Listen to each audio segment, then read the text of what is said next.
সকলকে জানাই শুভ জন্মাষ্টমী। আর আমার আরও একটি নতুন ব্লগে সবাইকে স্বাগত। আর জন্মাষ্টমী মানেই তো লুচি, তালের বড়া, মালপোয়া এসব। আর আমি কিন্তু ছোট্টবেলা থেকে জন্মাষ্টমীর পুজো করি, আর আমাদের বাড়িতেও পুজো হয় প্রথম থেকে। কিন্তু এই হোস্টেলে আসার পর থেকে কিন্তু সেভাবে পুজো করা হয় না, মানে বাড়ির পুজোতে থাকতে পারি না কখনোই। তো এই দিনে মনটা ভীষণই খারাপ হয় বাড়ির জন্য, তাই হোস্টেলেই নিজের সাধ্যমতো যেটুকু সম্ভব সেই রকমই পুজো করি। 4 বছর ধরে এরকমই করে আসছি। হ্যাঁ, প্রত্যেক বছর নতুন নতুন কিছু হয়তো করে থাকি, ঠিক তেমনই এবছরের নতুন হলে আমি এবছরে সমস্ত কিছু নিজে হাতে বানিয়েছি। হ্যাঁ, বিদিশা অনেকটাই সাহায্য করেছে, কিন্তু সব কিছুটাই আমরা আজকে এবছরে নিজে হাতে বানিয়েছি। তো এবার আমি পুজোর প্রিপারেশন শুরু করে দিয়েছি। সারাদিনটা অনেক বিজি ছিল, কলেজে যেতে হয়েছিল, কারণ কলেজ তো ছুটি থাকে না জন্মাষ্টমীর দিন আমাদের এখানে। তো সেই জন্য কলেজে যেতে হয়েছে। তো কলেজ থেকে এসে টায়ার্ড তো অবশ্যই ছিলাম, আবার সারাদিন উপোস করে থাকার জন্য বেশ শরীরটা খারাপ ছিল। কিন্তু এই একটাই দিন, গপুর জন্মদিন বলে কথা, একটু স্পেশালভাবে সেলিব্রেট তো করতেই হবে। তাই এসে ফ্রেশ হয়ে সুন্দরভাবে গপুকে সাজিয়ে নিলাম। প্রথমে স্নান করিয়ে চন্দন পরিয়ে সুন্দরভাবে সাজিয়ে নিচ্ছি। আর এই হচ্ছে আমার ফাইনাল গপুর লুক।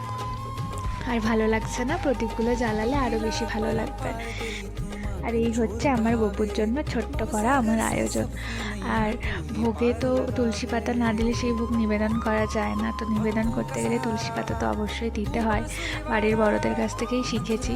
এই পুজো করা থেকে রান্না করা, মিষ্টি বানানো, সমস্ত কিছুই কিন্তু মায়ের কাছ থেকে শেখা। ছোটোবেলা থেকে দেখতাম মা অনেক কিছু বানাতো, তখন বুঝতে পারতাম না, তখন মনে হতো বাড়িতে পুজো হচ্ছে, কত আনন্দ করতাম, নতুন ড্রেস পরতাম, সাজুগুজু করতাম। কিন্তু এখন যখন নিজে ঠাকুরের জন্য করছি, বানাচ্ছি, তখন বুঝতে পারছি যে মায়ের কতটা কষ্ট হতো এই সমস্ত কিছু একা হাতে সামলাতে। তো যাই হোক, প্রত্যেকেই এভাবেই বড় হচ্ছে। তো আমিও ছোট্ট আয়োজন করেছি আমার গোপালের জন্য। আমি যতটুকু পেরেছি, যেভাবে পেরেছি সেভাবেই আয়োজন করেছি। হ্যাঁ, আরও হয়তো ভালো করা যেত, আরও অনেক কিছু করতে পারে, কিন্তু আমার পক্ষে যতটা সম্ভব হয়েছে আমি ততটুকুই করেছি। আর একটু ধূপ প্রদীপ দিলে তো ঠাকুরের রূপটা আরোই বেশি সুন্দর লাগে, তাই কি না? তো এই হচ্ছে আমার গপুর লুক। আর আমার গপু এত ছোট যে ফুলের মধ্যে একদম হারিয়ে গেছে, খুঁজে পাওয়া যাচ্ছে না। আর আমি এখানে গপুর জন্য কেক আর পায়েস করেছি। জন্মদিন মানেই তো কেক আর পায়েস, তাই কেক আর পায়েস তো রাখতেই হবে।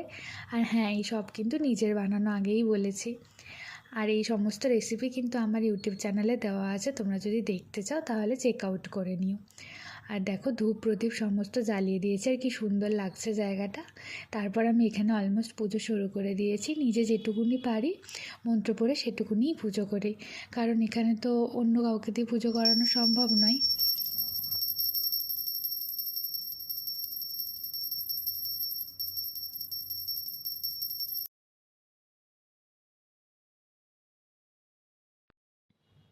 আর তারপর শ্রীকৃষ্ণের 108টি নাম পড়ছিলাম, কিন্তু কি করব, আমাদের কাছে তো পাঁচালি বই ছিল না, তাই ফোন থেকেই পড়তে হচ্ছিল। যতই হোক ডিজিটাল ইন্ডিয়ার যুগ, গোপালকেও তো ডিজিটাল হতে হবে নাকি?